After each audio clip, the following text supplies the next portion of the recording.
Bonsoir à tous, bienvenue à vous sur Public Sénat, ravi de vous retrouver pour un nouveau numéro d'Allons plus loin, ALPL spécial Salon de l'agriculture depuis la porte de Versailles à Paris. Vous l'avez remarqué, nous sommes ensemble pendant une heure, voici le programme, c'est parti.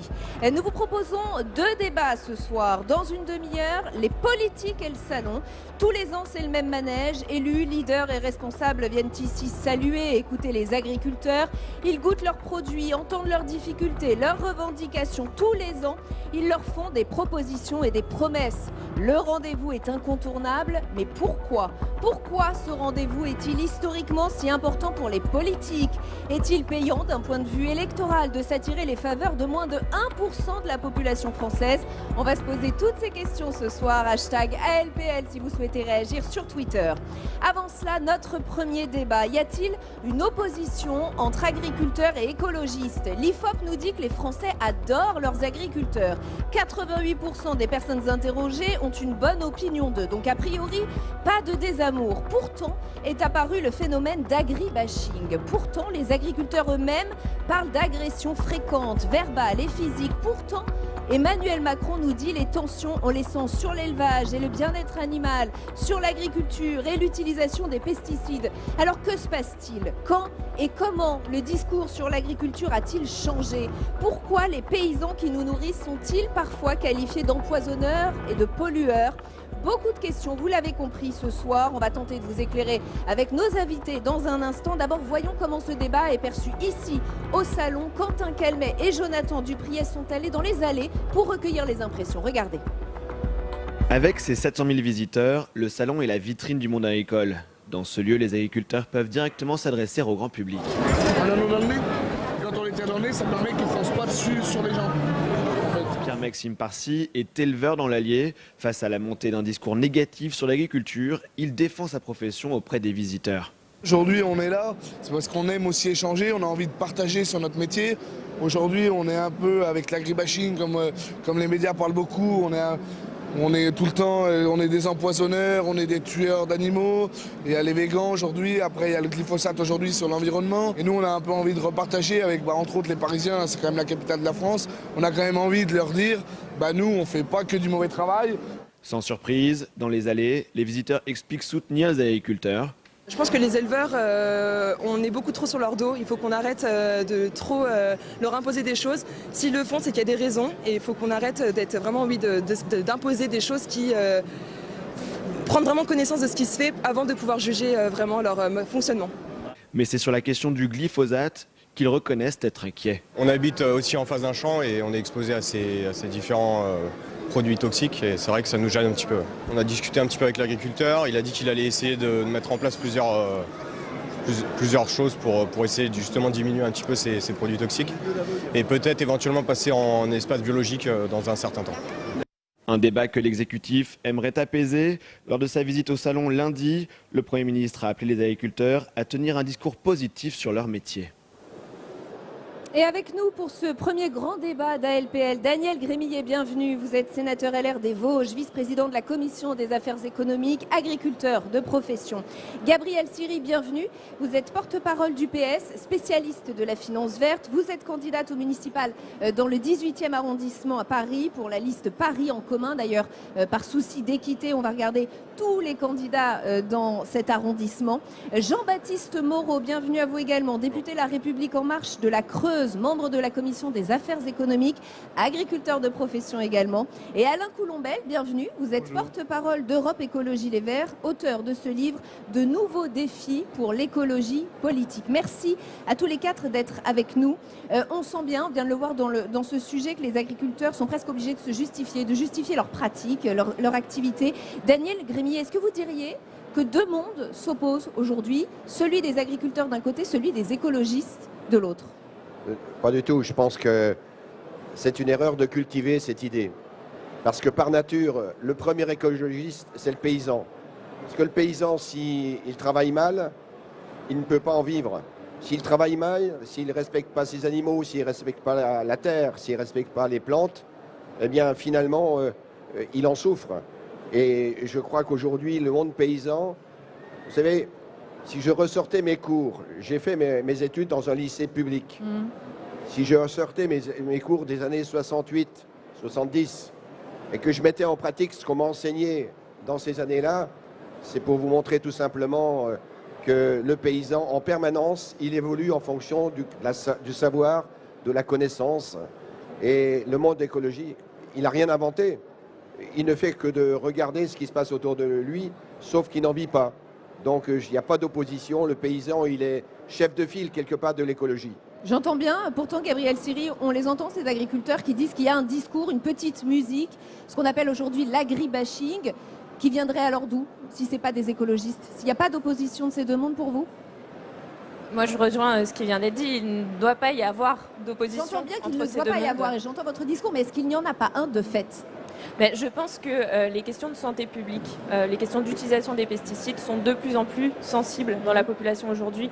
On le voit un peu partout, à la campagne comme dans les villes d'ailleurs, sur la question de l'alimentation, dans les cantines scolaires, sur toutes ces questions-là, il y a une sensibilité, une sursensibilité peut-être aujourd'hui à ces questions-là. Pour autant, je voudrais quand même insister sur le fait que cette opposition, elle ne doit pas être entretenue, parce que, ne serait-ce parce que les agriculteurs sont en fait les premières victimes, par exemple, de l'utilisation des pesticides aujourd'hui. C'est ce que montrait un rapport de l'ANSES en 2016. Il y a une forme de manque de transparence ou de chape de plomb sur ce sujet parce qu'il y a une difficulté pour reconnaître les maladies professionnelles. Mais derrière, ce sont aussi des victimes de l'utilisation des pesticides. De même, l'agriculture souffre profondément du réchauffement climatique parce que ça fait diminuer le rendement des sols. D'ailleurs, le dernier rapport du GIEC était dédié à la question de la qualité des sols. Donc non, l'agriculture et l'écologie, en fait, ont un destin lié. Alors, j'entends vos discours, vous avez commencé à donner des exemples, effectivement, illustration de ces tensions qui existent bel et bien entre agriculteurs et écologistes. C'est ce qu'on appelle cette guerre déclarée aux pesticides, et je vais vous donner la parole dans un instant. Le 27 décembre dernier, et après la pression exercée par certains élus et associations, le gouvernement a publié un décret imposant des zones de non-traitement. 5 mètres pour les agricultures dites basses comme les légumes, les céréales, 10 mètres pour les cultures hautes, 20 mètres pour les produits les plus dangereux, ce qui a provoqué une très vive réaction de la patronne de la FNSEA, Christiane Lambert, qui nous dit « La ville repousse l'agriculture ». Tout de suite, en claquant des doigts, ce n'est pas possible. Est-ce qu'on se précipite, Jean-Baptiste Moreau? Est-ce que oui ou non, il y a des tensions de fait? Oui, bien sûr, il y a des tensions, mais ces tensions, elles sont dues à une méconnaissance d'abord. Une méconnaissance, mais pas entre des deux mondes entre et écologistes, entre les deux mondes, entre l'agriculture et le reste du monde, je dirais. Puisque il y a 50 ans, chacun avait un cousin, un oncle, une tante qui était agriculteur ou dans le monde de l'agriculture. Aujourd'hui, c'est plus vrai. Même dans des régions très rurales comme la mienne, comme celle de la Creuse, vous avez une déconnexion complète et il y a des fantasmes qui naissent autour de ce qu'est l'agriculture aujourd'hui et de ce qu'elle fait réellement. L'agriculteur était, comme le disait Daniel, le premier écologiste de France. C'est le premier confronté au réchauffement climatique, les sécheresses à répétition. Moi, sur mon département, les 5 dernières années, on a eu 3 années de sécheresse. Donc, on est les premiers confrontés, mais c'est aussi l'agriculture qui est la solution au changement climatique, concrètement. Sur les produits phytosanitaires, moi, j'utilise pas le terme pesticide parce que ça veut tout dire et rien dire. Les produits phytosanitaires, c'est les produits de soins des plantes. Il y en a des dangereux, il y en a qu'on a éliminés. Il y a 50 molécules qu'on a éliminées l'année dernière déjà. Il y en avait 40 l'année d'avant. Il y a déjà des choses qui sont faites depuis des années par les agriculteurs. Les agriculteurs, à l'immédiate après-guerre, on leur a demandé de nourrir la population. Donc ils se sont mis en capacité de nourrir la population en industrialisant l'agriculture, en augmentant les rendements.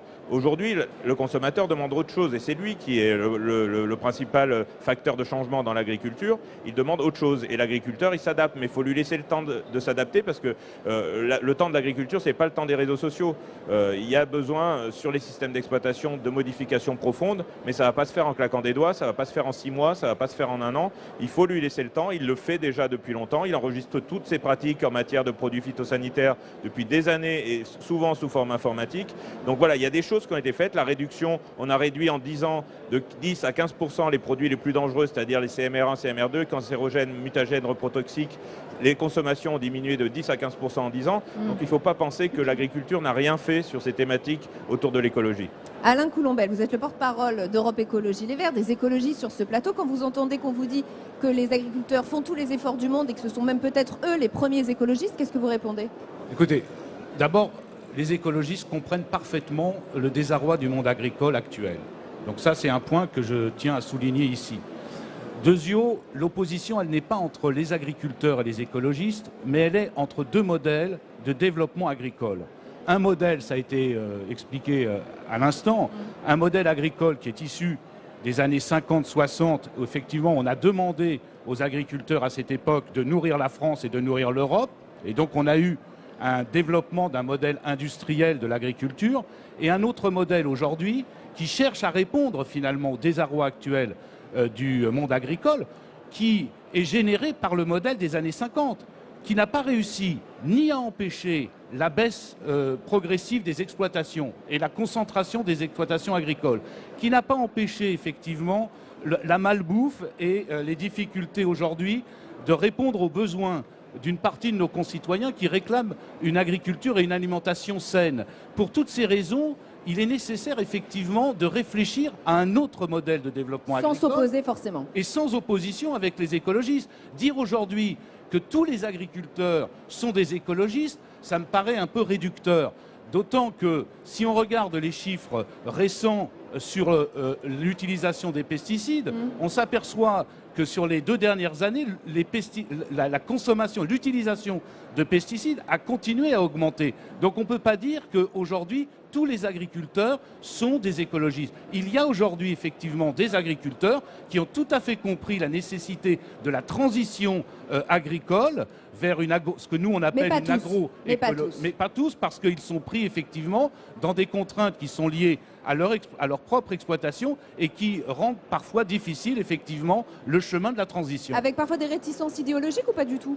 Non, aujourd'hui, ce qui guide la transformation du monde agricole, c'est l'économie avant tout. Et donc, c'est pour ça d'ailleurs qu'on a un taux de conversion en agriculture biologique qui augmente d'année en année. On est quasiment arrivé à 10% d'agriculture. Et l'utilisation des pesticides aussi, apparemment. Non, mais l'utilisation des produits phytosanitaires, enfin, on peut rentrer dans le détail si on veut des choses, mais on a remplacé un certain nombre de molécules qu'on a interdites, qui ne sont plus autorisées à l'autorisation, par des molécules qui s'utilisent en quantité beaucoup plus importante, de façon beaucoup moins concentrée. Et donc, les volumes et le tonnage global a augmenté, mais on n'a pas augmenté les surfaces traitées avec des produits phytosanitaires. Ce qu'il faut savoir, c'est que l'agriculture, quand même, elle a réussi, l'agriculture industrielle, comme on l'appelle, elle a quand même réussi de mettre à disposition de l'ensemble des consommateurs, à des prix raisonnables, une alimentation saine, sûre et durable, parce qu'on n'a jamais eu aussi peu de cas d'intoxication alimentaire que lors des 40 dernières années. Il faut quand même répéter un peu les choses. Après, qu'il faille une mutation du monde agricole et une transition vers l'agroécologie, sans doute, et d'ailleurs, elle est déjà à l'œuvre.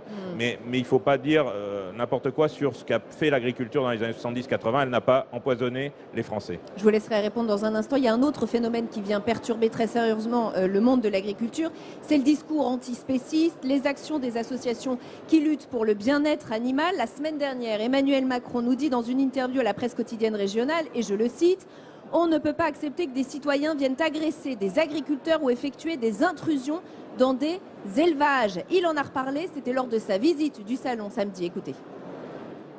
Nous sommes derrière notre agriculture et nos paysans.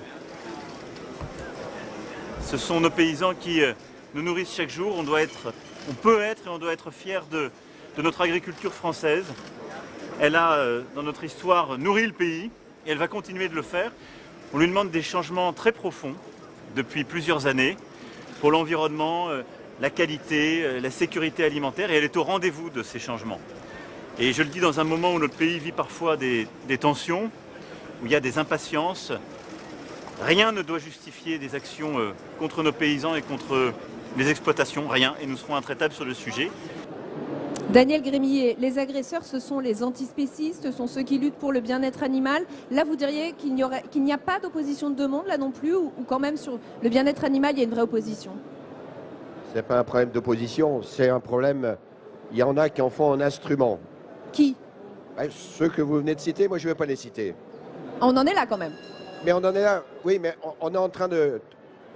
Écoutez, c'est quand même trop facile. Vous savez, le monde n'est pas parfait, nulle part, y compris chez le monde paysan. Mais si on veut cultiver en permanence l'erreur et montrer que cette erreur, c'est une généralité, moi je voudrais bien que ces mêmes organisations, elles viennent filmer, même à l'intrus, sans l'autorisation, un éleveur, une femme, un homme, qui est en train de soigner son animal, qui est en train de le perdre et qui en pleure. Personne ne montre ces images aussi violentes, qui sont aussi le vécu de la réalité. Et le paysan, il n'est pas paysan de temps en temps.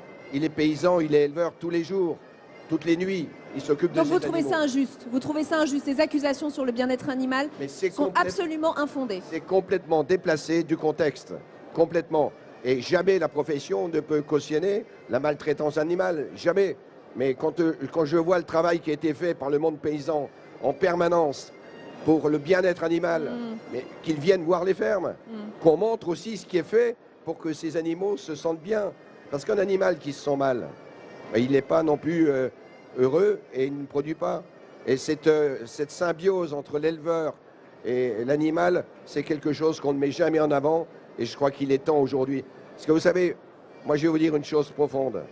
Si on ne fait pas attention, eh bien bientôt au niveau de la production animale, on apportera tout. Parce qu'aujourd'hui, vous êtes en train de décourager ces femmes et ces hommes qui vivent au quotidien. Je ne suis pas d'accord. Je sais que vous n'êtes pas d'accord. Allez-y, prenez la parole. C'est une erreur.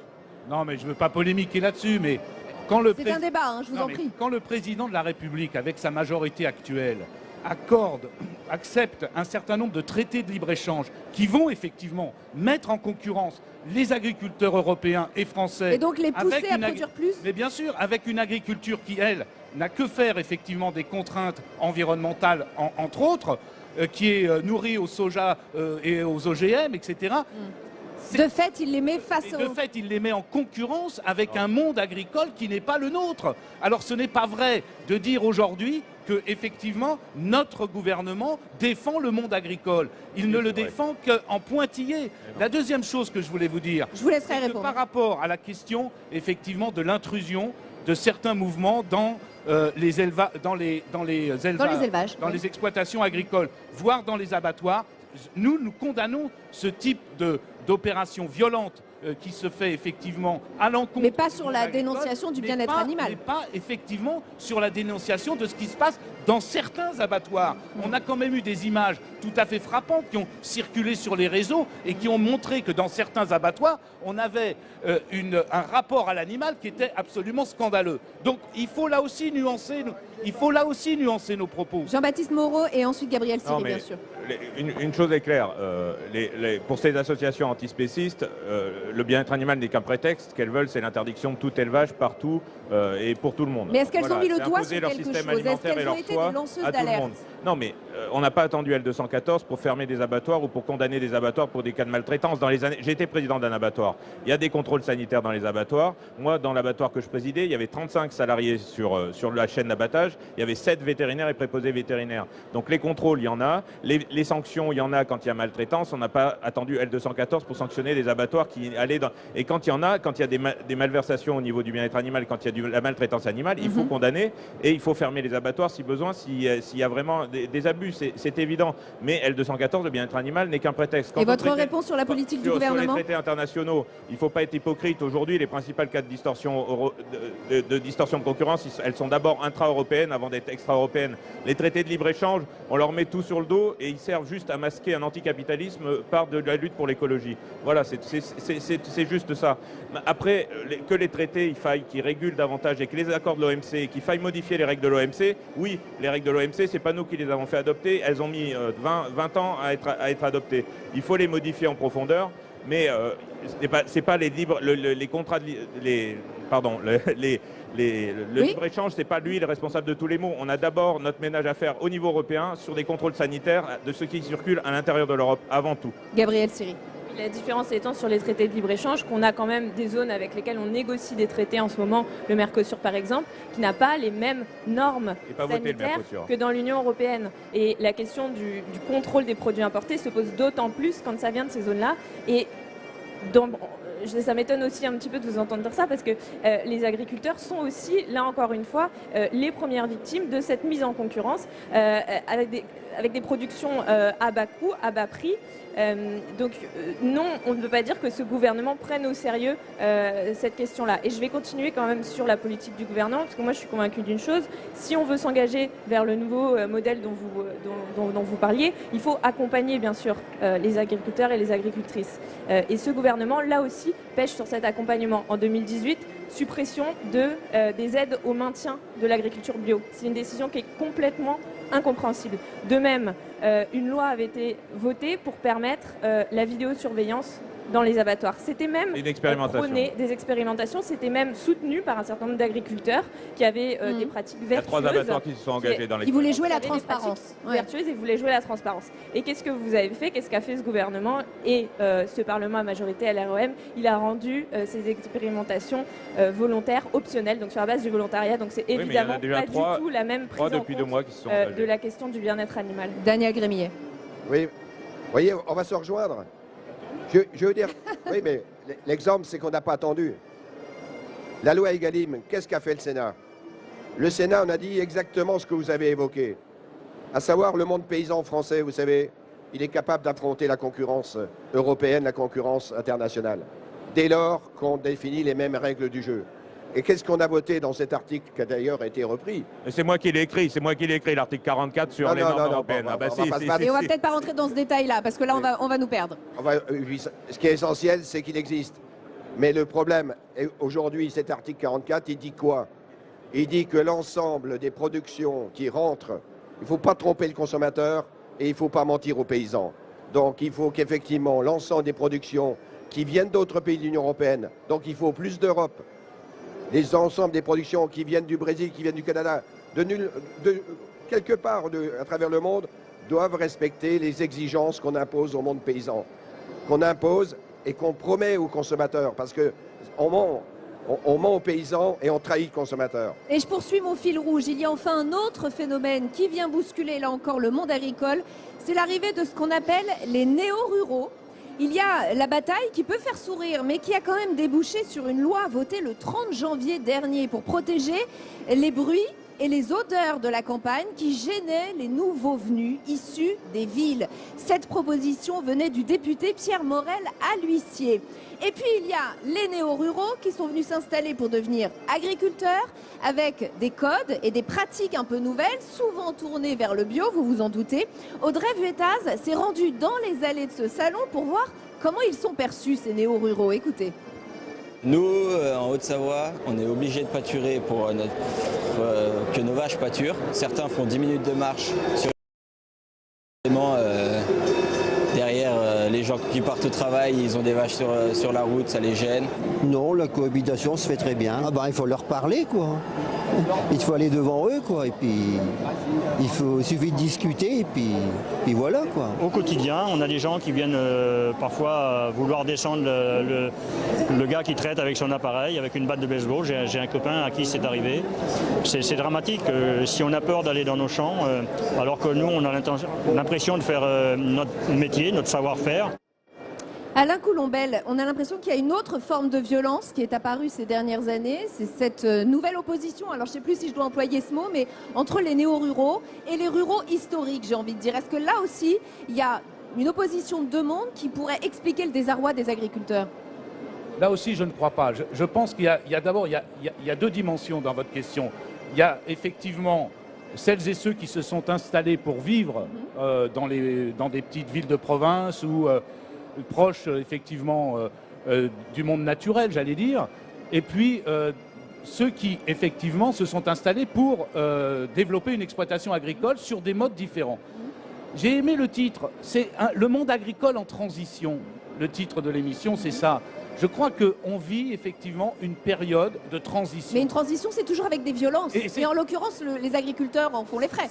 Ça génère toujours des tensions entre plusieurs mondes d'ailleurs. Entre le monde agricole lui-même, comme je l'ai dit, il y a l'agriculture bio et l'agriculture industrielle. Il y a les régions, moi je viens de Haute-Savoie, comme l'éleveur qu'on a vu là dans votre émission. En Haute-Savoie, on a une agriculture de pâturage.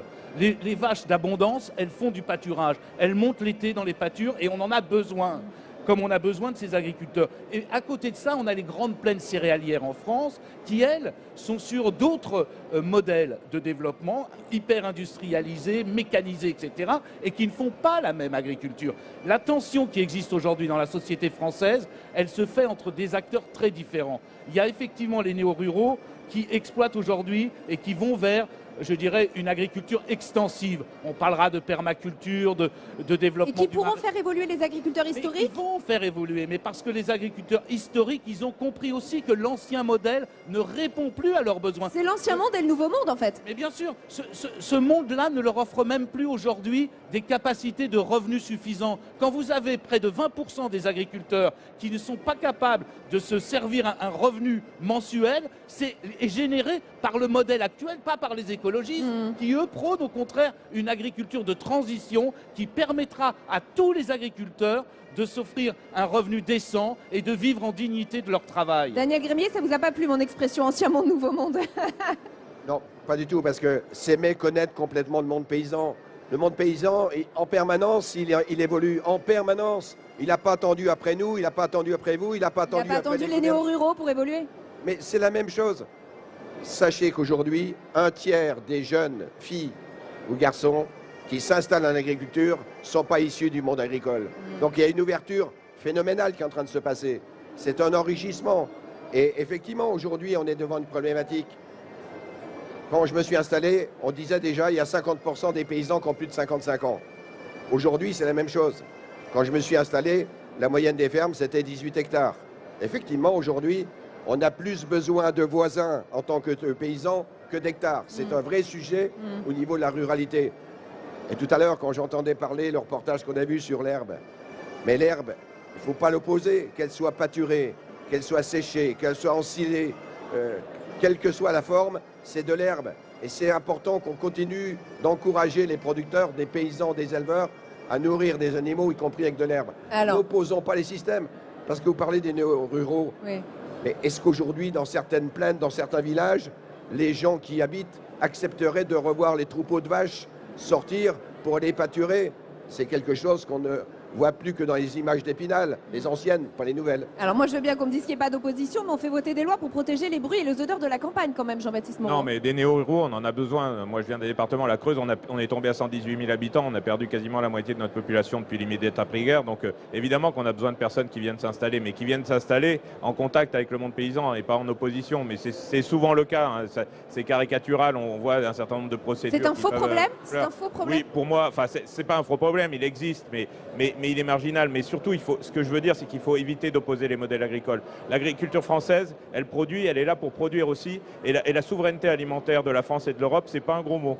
Et c'est quelque chose qu'on prend pour acquis aujourd'hui, parce qu'on est une génération et la génération précédente qui n'avons pas connu la faim, qui n'avaient pas connu les tickets de rationnement. Mais il faut faire attention. Il faut faire attention à ce qu'on fait. L'agriculture, elle a besoin d'exporter pour vivre aussi. Hein. L'agriculture, les céréales, si on ne les exporte pas, si on n'exporte pas une partie, ça va poser des conséquences sur le reste de la filière, parce qu'il y a des sous-produits, il y a des coproduits qui vont sur l'alimentation animale, d'autres qui vont sur l'alimentation humaine. Donc c'est beaucoup plus complexe que ça. Le monde agricole, il est très complexe, il a besoin de temps pour muter et il faut lui laisser le pas de temps dont il a besoin, mais il prend conscience. Et de toute façon, l'arbitre, c'est le consommateur dans tous les cas, puisque c'est par ses actes d'achat qu'il décide de l'orientation du monde agricole. Et ça a toujours été vrai, et ça sera d'autant plus vrai dans l'avenir. Gabriel Siri. Je voudrais revenir sur la question qui me semble fondamentale, qui est celle de la compréhension entre deux mondes. Et de l'explication. Hein. On a entendu un agriculteur nous dire il faut leur expliquer, ça se passe bien quand on leur explique. Oui, mais à l'inverse, moi je pense à un exemple qui est aussi local. Alors pour le coup, je vis à Paris et je vais parler d'un exemple parisien qui est la conclusion d'un accord entre donc une association qui s'appelle Campacity et la mairie du 18e arrondissement pour favoriser la connaissance et la formation des jeunes parisiens à la connaissance du monde rural, à la consommation de bio. Parce qu'aujourd'hui, on voit bien qu'il y a une forme de rupture entre ces deux mondes. Et donc aujourd'hui, ce que veut faire la mairie de Paris et donc ce qui est dans le programme d'Anne Hidalgo, c'est vraiment encourager cette fertilisation croisée avec un projet phare qui est celui d'AgriParis. AgriParis, c'est la création d'une coopérative agricole qui prendra des participations dans des exploitations existantes pour accompagner la transition de bio, parce que j'insiste vraiment là-dessus, évidemment, il faut accompagner cette transition, elle ne se fera pas du jour au lendemain. Et donc si on veut sécuriser les filières, si on veut pouvoir avoir de l'alimentation bio à 100% qui est l'objectif pour la prochaine mandature dans les cantines scolaires. Il faut sécuriser l'approvisionnement des filières. Et aujourd'hui, on n'a que 7% des terres agricoles qui sont en culture biologique. Donc ce projet, il a vocation aussi à accompagner la transition des agricultures. Jean-Baptiste Moreau, pour conclure en 30 secondes. Non, rapidement, c'est juste qu'il ne faut pas opposer les agricultures bio et conventionnelle. Il y aura la place pour les deux. Il n'y aura jamais 100% de bio. Produits phytosanitaires, c'est produits de soins des plantes. Et à moins qu'on arrête demain les antibiotiques pour l'humain, je ne vois pas pourquoi on arrêterait les phytosanitaires pour soigner des plantes, à condition évidemment d'utiliser des produits de moins en moins dangereux. Voilà ce que je voulais. Et on s'arrêtera sur ces propos. Merci infiniment à tous les quatre d'avoir participé à ce premier débat d'ALPL. La suite d'Allons plus loin, c'est un deuxième grand débat. Zoom maintenant sur les politiques et le salon d'Emmanuel Macron à Marine Le Pen, en passant par Gérard Larcher, Édouard Philippe. Le salon de l'agriculture, c'est le passage obligé si on veut montrer qu'on s'intéresse au monde paysan et si on veut aussi gagner des voix, surtout à l'approche d'un scrutin local. Mais au fait, est-ce que ça rapporte vraiment des points? Pourquoi séduire le monde agricole? Est-ce que ça marche encore? On va ouvrir cette discussion avec nos prochains invités. D'abord, retour sur les visites des politiques au salon, c'est avec Aurélien Romano. Le ton était donné dès l'arrivée d'Emmanuel Macron samedi au Salon de l'Agriculture par un comité d'accueil de la FNSEA et des jeunes agriculteurs. Il nous faut des réponses absolument aujourd'hui. Autrement, je suis désolé, il va y avoir une cassure entre vous et nous, et j'en suis désolé. Interpellé pendant toute sa visite sur l'agribashing, le glyphosate, les suicides d'agriculteurs ou encore le niveau des prix, le président de la République s'est voulu rassurant. Nous sommes derrière vous, c'est le message qu'il a voulu marteler. Ramener les financeurs sur ces projets, parce que vous avez raison, c'est ceux qui sont à taille humaine, qui ont de la valeur et qui correspondent aux choix, je dirais, sociétaux du moment, sur lesquels il y a un avenir. Et il y a un avenir. Entre les traditionnels selfies, poignées de main et dégustation de produits, le président a aussi été interpellé sur des sujets d'actualité, notamment la réforme des retraites. Qui a aujourd'hui une décote et est pénalisé par le système? Les gens qui ont des carrières heurtées. C'est-à-dire les gens qui ont eu des périodes de chômage. Non. Mais si, non. les textes le disent. Non, c'est pas vrai. Bien sûr que si. Lundi, c'était au tour d'Édouard Philippe de visiter le monde agricole, une visite beaucoup plus calme que celle du président. Le Premier ministre s'est prêté au jeu des photos, dégustation de produits en tout genre. Aucune déclaration à la presse, mais le chef du gouvernement a répondu à un éleveur sur le sujet brûlant de la politique agricole commune. Sur l'impact, le président vous a dit comment on se battait et on a encore un combat à mener. Autre habitué du salon, Gérard Larcher, venu très tôt mardi matin. Cultivant une image de spécialiste du monde agricole, le président du Sénat est à l'aise dans l'exercice. Parce qu'il faut les garder 4 ans, 5 ans pour que ça fasse une bien de matière. Persier. Je vous m'avez ôté la bouche. Et donc c'est une ancienne race de trait. Hein. Mais tout à fait. Gérard Larcher a lui aussi rappelé le gouvernement à être attentif sur la politique agricole commune. De là dépend le revenu de nombre d'agriculteurs. Et là-dessus, il y a les discours, puis il y aura des faits concrets. Au milieu de cette cohue, c'est Marine Le Pen, elle aussi une habituée du salon. Elle se pose en défenseur de l'agriculture française. Ça fait 30 ans que je viens à ce salon de l'agriculture, au moins, si ce n'est pas plus. Je ne souhaite pas, d'ici 10 ans, venir au salon de l'agriculture parce que ce sera un musée. Ce sera le musée de ce qui a disparu. Enchaînant les selfies, les poignées de main et les accolades, la présidente du Rassemblement national vient aussi au salon pour tester sa popularité auprès de cet électorat rural que son parti veut conquérir. Et avec nous pour le deuxième grand débat d'ALPL ce soir, Chantal Joanneau, bienvenue. Vous êtes présidente de la Commission nationale du débat public.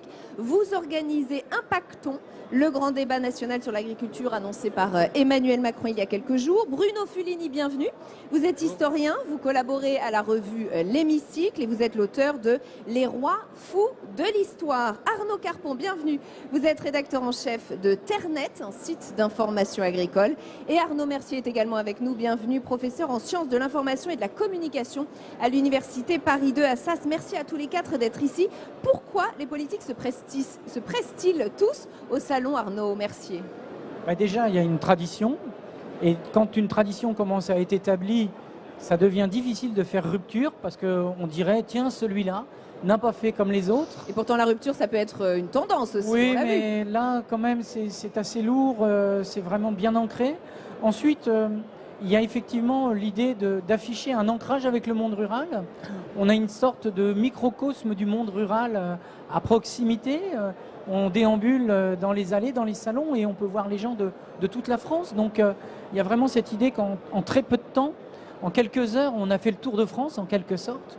Et puis, je crois qu'il y a aussi cette idée que le monde politique est très associé à l'idée que de plus en plus que c'est un monde rural, et un monde urbain, pardon, oui. Et qu'au contraire, donc il faut afficher aussi le fait qu'on continue à comprendre quand même le monde rural, le monde des agriculteurs, qui est un monde qui est de plus en plus distant pour beaucoup de Français. Donc les hommes politiques aiment bien s'afficher, notamment vis-à-vis du monde rural. Voilà. Et en plus, on peut ajouter un dernier point, c'est que le monde rural est encore un monde qui vote beaucoup, et sans doute plus, il y a moins d'abstention structurelle que dans le monde urbain. Donc après tout, c'est peut-être même rentable électoralement. Chantal Joanneau, disons-le, venir au Salon de l'Agriculture, ça donne une bonne image, ça donne l'image d'un politique qui redescend de sa tour parisienne, c'est un peu ça l'idée?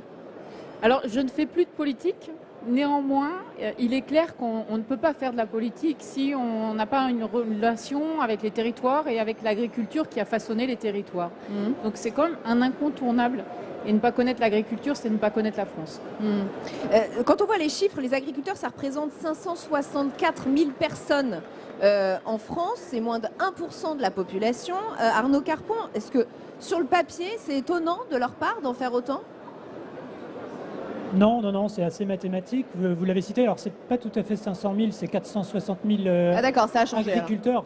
Ça diminue d'année en année, malheureusement. Ouais. Mais il y a encore 1 500 000 retraités agricoles qui sont ancrés dans les territoires. Donc, et puis voilà, il y a le salon de l'agriculture, c'est le premier salon en termes de visitorat. Donc voilà, c'est ce que dit Chantal Joanneau est tout à fait juste. C'est totalement incontournable pour un politique de venir dans un endroit où il y a tout. Il y a le visiteur qui veut savoir, qui s'intéresse à son alimentation, à ce qu'il mange, à ses agriculteurs. Et puis il y a aussi ce que vous disiez, monsieur, il n'y a pas seulement la façade des stands, il y a aussi les arrière-boutiques où les politiques peuvent aussi échanger avec les professionnels agricoles. Et ça, c'est aussi un moment important, pas seulement pour les politiques, mais aussi pour les représentants agricoles, de tenter de faire bouger les dossiers à ce moment précis de cette semaine assez traditionnelle et assez incontournable de fin février. Bruno Fulini, c'est Jacques Chirac qui a lancé cette première tendance, cette tendance forte à venir obligatoirement au Salon de l'Agriculture? Alors, tous les présidents de la Ve République sont venus au moins une fois au Salon de l'Agriculture, puisque dans la version, dans la version que nous connaissons actuellement, il date de 1964. Et donc c'est Edgar Pisani, ministre de l'Agriculture du général de Gaulle, il était lui-même un gaulliste de gauche, qui a mis au point cette formule-là. Et tous les présidents sont venus. Mais il faut savoir que ce salon a pris la suite d'une tradition extrêmement ancienne, immémoriale, qu'on pourrait rattacher même à des rites de l'Antiquité, sauf qu'avant, c'était les bovins qui défilaient dans Paris. Et par exemple, Louis-Napoléon Bonaparte, en 1851, a accueilli les bovins à l'Élysée. Il était président de la République. Et maintenant, ce sont les Parisiens qui vont voir les bovins. Vous voyez, ce ne sont plus les mêmes qui marchent, mais c'est le même principe et c'est à la même période de l'année. Là, il y a quelque chose de très profond, d'anthropologique. Nous sommes à la fin de l'hiver, nous arrivons vers le printemps. Et puis, dans la tradition chrétienne, qui a rattrapé aussi ce vieux rite païen, il y a le carnaval avant le carême.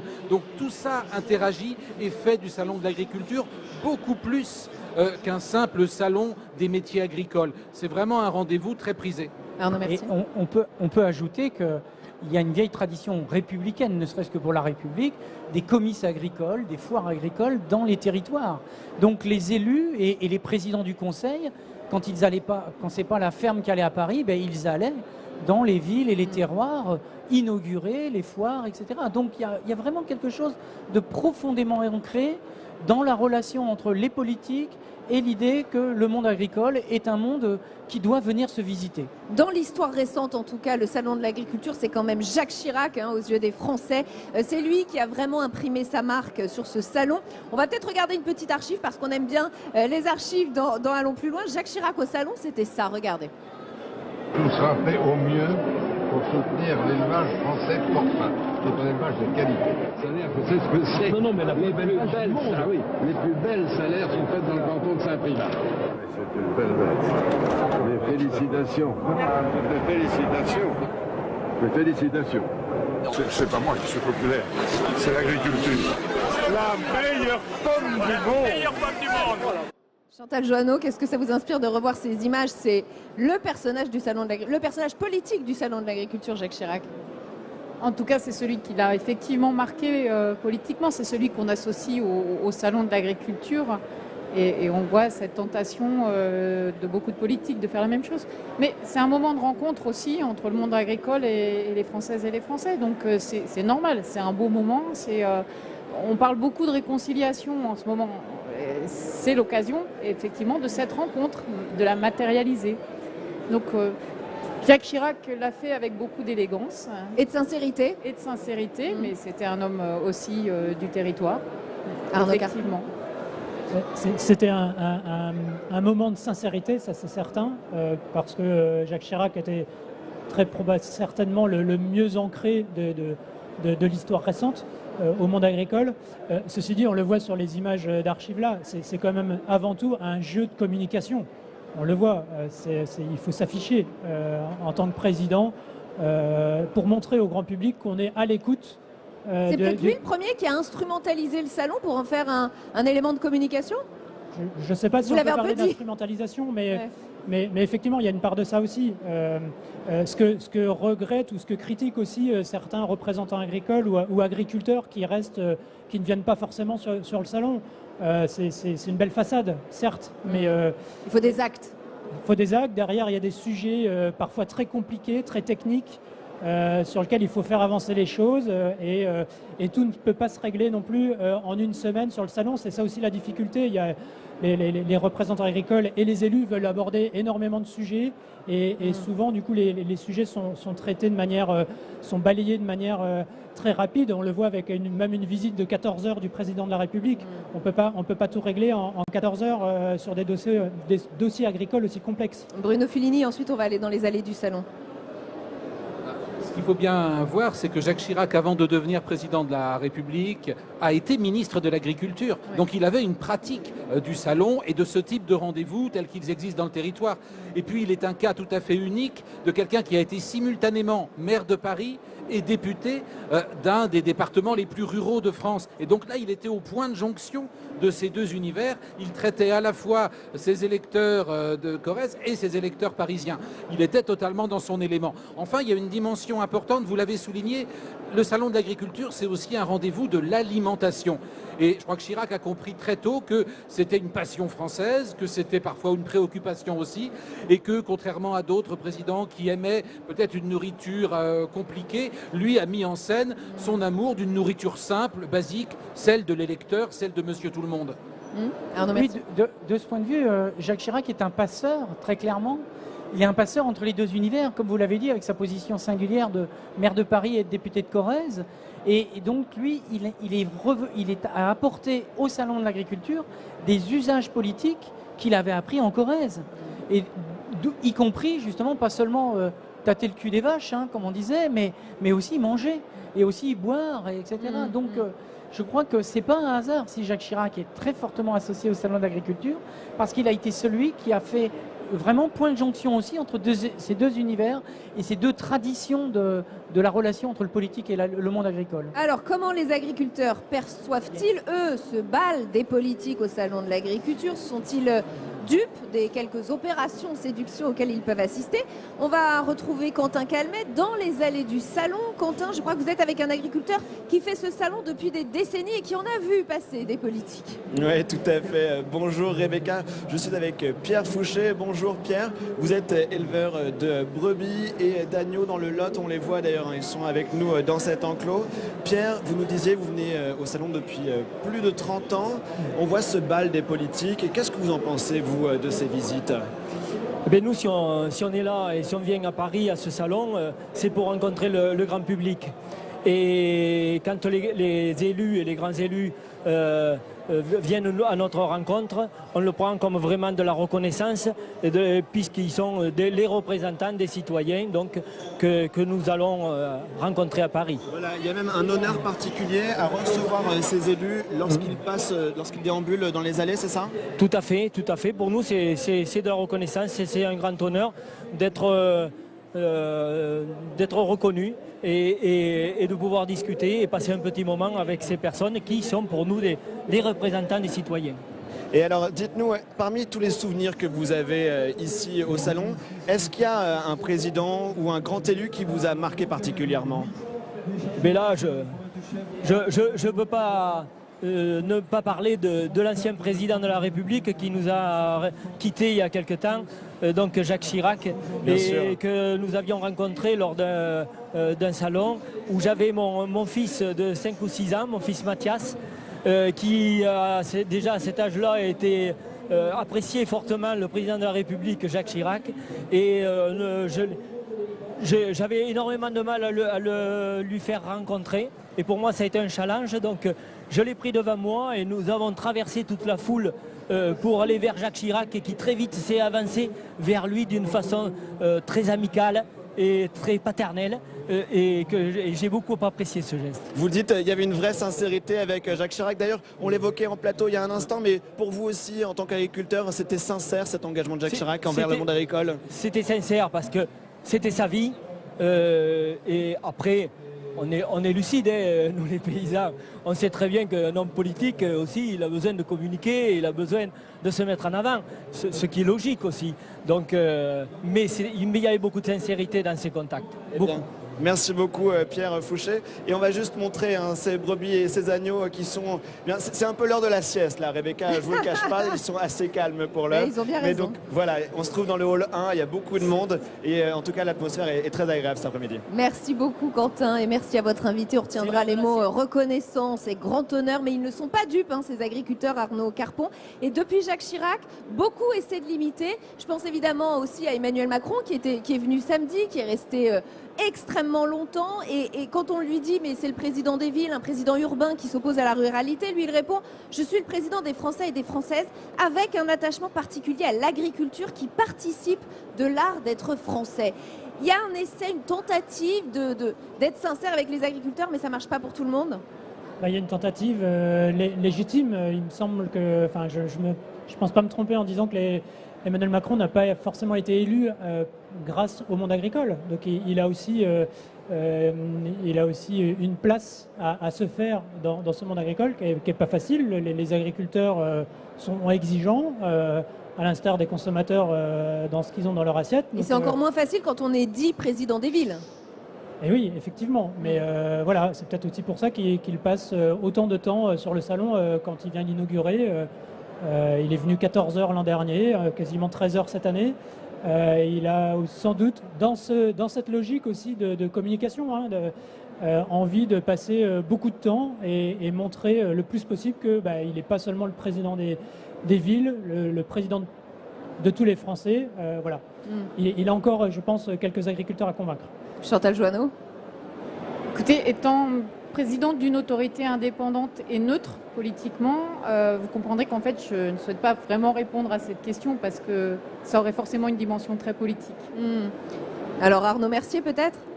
Oui, effectivement, Emmanuel Macron est le candidat des villes.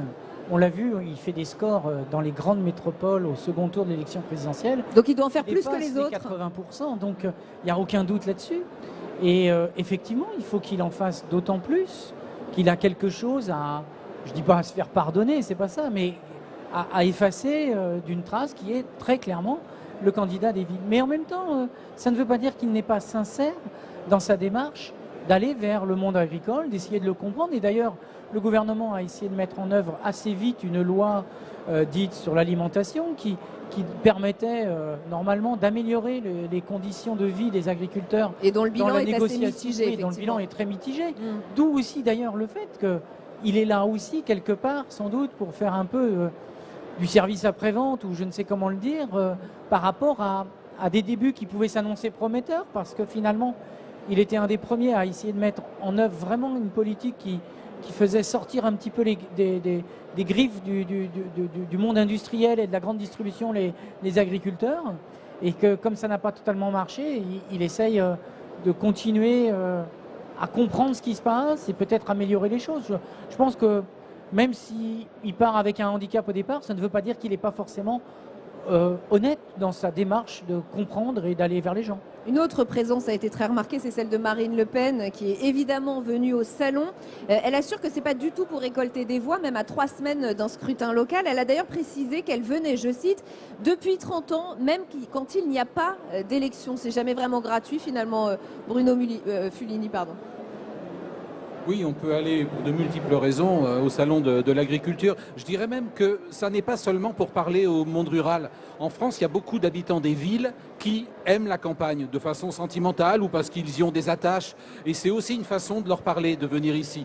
On n'est pas en France dans une opposition aussi radicale, à mon avis, entre ville et campagne. Il y a beaucoup de campagnards des villes, en fait. Et ça, c'est un sentiment qui, je crois, a été renouvelé avec les préoccupations sur l'alimentaire. Alors, ces derniers jours, on a quand même été frappé par le nombre de ministres et de membres de la majorité présidentielle présents au salon. Hier, autour de Didier Guillaume, ministre de l'Agriculture, c'est tout le groupe La République En Marche au Sénat qui a passé plusieurs heures ici. Vous le voyez sur ces photos. François Patria, président du groupe, accompagné notamment de Françoise Cartron, de Julien Bargeton. Et puis les ministres, bien sûr, les ministres. Le premier d'entre eux, Édouard Philippe. Et on a aussi vu, et la liste est très longue, écoutez bien, Christophe Castaner, Agnès Pannier-Runacher, Emmanuel Vargon, Annick Girardin, Amélie de Montchalin, Jacqueline Gouraud, Adrien Taquet, Elisabeth Borne et d'autres, Jean-Michel Blanquer, Muriel Pénicaud, Sophie Cluzel, Frédéric Vidal, Franck Riester. Vous voyez, le nombre de ministres présents sur ce salon a été impressionnant cette année. Vous me direz d'ailleurs si c'est habituel. Et puis Bruno Le Maire, aujourd'hui même, le ministre de l'économie, ancien ministre de l'agriculture, lui aussi, il était notre invité ce matin sur Public Sénat et il a fait une déclaration d'amour à l'agriculture française. Écoutez. Je n'ai jamais manqué un salon de l'agriculture depuis 2009, depuis que j'ai été nommé ministre de l'Agriculture par Nicolas Sarkozy. Jamais. J'ai un attachement viscéral aux paysans français, à l'agriculture française. Un certain nombre de filières qui sont des filières prestigieuses, qui participent à l'identité de notre pays, à la culture de notre pays. Je pense à la charolaise, je pense à l'aubrac, je pense à la blonde d'Aquitaine, enfin toutes ces races-là font partie de notre culture, de notre patrimoine agricole. Qu'est-ce que ça vous inspire, Arnaud Carpon, ces déclarations d'amour, déclarations de flamme à l'agriculture de la part des membres du gouvernement et en l'occurrence de Bruno Le Maire? Pour l'avoir déjà interrogé, je pense que là, il y a de la sincérité également, au même titre que Jacques Chirac. Bruno Le Maire, il est arrivé en 2009 ministre de l'Agriculture. Il n'y connaissait rien en agriculture. Et il l'a découvert, et il l'a toujours dit qu'il avait découvert un monde qu'il ne connaissait pas. Et il a découvert aussi une complexité du métier et aussi des gens passionnés par leur métier. Et ça, je pense qu'il l'a pas, enfin, c'est pas sorti de sa tête. Et donc, il a beau être ministre de l'économie aujourd'hui, je pense qu'il y a une sincérité dans ce qu'il dit, de venir et de revenir voir des professionnels agricoles. Il ne faut pas oublier que quand on dit que tous les ministres passent, ou presque tous les ministres passent au salon de l'agriculture, enfin, le secteur agricole est au carrefour de plein de sujets qui touchent tous les ministères finalement. L'environnement, la santé, l'économie, l'agriculture, enfin tous les ministères ont affaire finalement avec les agriculteurs et inversement. Donc moi ça me choque pas que tous les ministres passent ici, toujours avec aussi cette dimension de communication, mais il y a aussi des sujets derrière à traiter qui touchent tous les secteurs. Un ministère stratégique, ça vous pouvez peut-être en parler, Chantal Joanneau, c'est vraiment un ministère stratégique, le ministère de l'Agriculture? Oui, alors comme les autres, le ministère de l'Agriculture, effectivement, nous a saisis pour organiser un débat public, parce que je suis venue pour parler de ça. Il nous a saisis parce qu'il avait l'obligation de le faire. On a décidé d'organiser un débat public exactement pour la raison que vous venez de citer, à savoir que si ce sont des sujets qui intéressent tous les ministères, c'est que ce sont des sujets qui intéressent tous les Français. Et quand parfois j'entends « Oh là là, mais l'agriculture, c'est un débat d'experts, on ne comprend pas pourquoi le grand public serait amené à s'exprimer dessus », au contraire, le grand public a des choses à dire sur tout ce qui concerne le monde agricole parce que les Françaises et les Français ont cette relation historique et affective avec l'agriculture. Vous redoutez des tensions quand même dans l'organisation de ce débat avec des Français qui potentiellement s'opposent entre eux et on parlait peut-être même d'un nouveau monde et d'un ancien monde de l'agriculture. Est-ce que ça va être un moment aussi crucial pour l'avenir de l'agriculture, ces échanges entre Français? C'est crucial et c'est la raison pour laquelle nous, on est neutre et indépendant et on le revendique. On est indépendant du gouvernement, on n'en dépend absolument pas et on est totalement neutre. C'est-à-dire que ce n'est pas moi qui ai déjà pris des positions sur l'agriculture qui vais piloter ce débat, c'est Hilaria Casillo, qui est une experte de la participation, qui n'a pas pris de position sur ce sujet, parce qu'on ne veut pas exclure une partie des agriculteurs ou des Français et ne parler qu'à une autre partie. Et on a l'habitude de ces débats extrêmement tendus sur des sujets très conflictuels et de faire en sorte que les gens se parlent. et de faire en sorte effectivement qu'on arrive à écouter les autres et à échanger nos arguments. À créer des ponts. À créer des ponts. Arnaud Mercier. Oui, pour revenir sur l'agriculture et au carrefour des politiques publiques, il est évident que ça touche toutes les dimensions parce que on dit l'agriculture et c'est l'agriculture et le monde rural de fait. Donc du coup, vous avez le tourisme, vous avez l'aménagement du territoire évidemment, vous avez les questions des services publics, vous avez de l'enseignement agricole. Donc le ministre de l'Éducation, il a raison d'être là. Enfin, vous voyez ce que je veux dire. Donc l'organisation de toute la filière, elle est industrielle puisqu'il y a l'agro-industrie qui est derrière. Il y a les questions de souveraineté nationale. La souveraineté alimentaire, c'est quelque chose d'extrêmement important. Enfin, et regardez, une des clés des premiers blocages des négociations sur le Brexit, c'est la question de la pêche, de l'accès aux zones de pêche britanniques. Donc, à travers les questions alimentaires, les questions agricoles, vous pouvez toucher des questions géopolitiques, évidemment. Donc, ça me paraît une évidence qu'il y ait cette forme de reconnaissance à travers ce salon, son succès, la participation des politiques en général, mais aussi des politiques au sens des représentants ministériels et des territoires, parce que c'est multifacette et c'est pas seulement électoraliste au sens il faut aller pêcher les électeurs. Il faut vraiment se poser la question de quelle est la place du monde rural et du monde agricole dans le développement de la France. Bruno Fuleni, un ministère absolument stratégique, historiquement stratégique, et ce bal des politiques, il est logique, il est là chaque année. Historiquement stratégique, il faut bien voir qu'il y a eu 5 républiques en France. Les 2 premiers ont duré très peu de temps parce qu'elles étaient essentiellement urbaines, c'était Paris, c'était les grandes villes. Et l'énorme enjeu de la 3e République, ça a été de conquérir les campagnes, de les rattacher à la République. Et il y a eu en particulier un grand ministre de l'Agriculture qui s'appelait Jules Méline à la fin du 19e siècle et qui a fait un énorme travail pour dire aux paysans qui étaient plutôt monarchistes ou bonapartistes, pour leur dire non, nous les républicains, on n'est pas seulement des urbains, on s'occupe de vous, on va développer l'agriculture, on va développer des marchés. C'est lui qui a créé aussi le mérite agricole pour honorer les paysans, hein, le fameux poireau, cette décoration dont les Parisiens sourient parfois, mais qui est très importante dans le monde rural. Et donc, derrière Jules Méline, le ministère de l'Agriculture est devenu un levier important de pouvoir.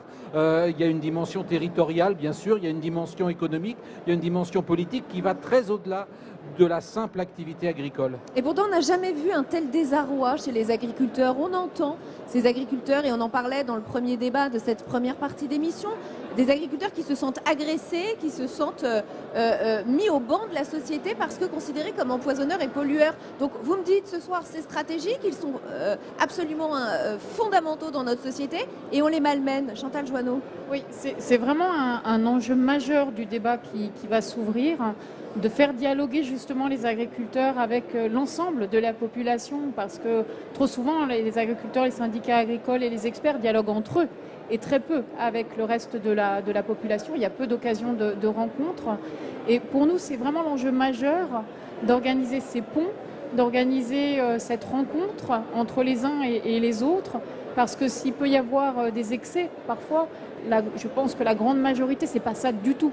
Et donc, c'est un moment, c'est un débat public. L'objectif, c'est de faire une photographie concrète de tout ce que pensent les Françaises et les Français, mais ce ne sera pas le débat public simplement du public entre lui. Ça va être la rencontre entre des experts, des agriculteurs et le public. Et on s'arrêtera sur cette belle perspective. Merci infiniment à tous les 4 d'avoir participé à ce 2e débat d'ALPL.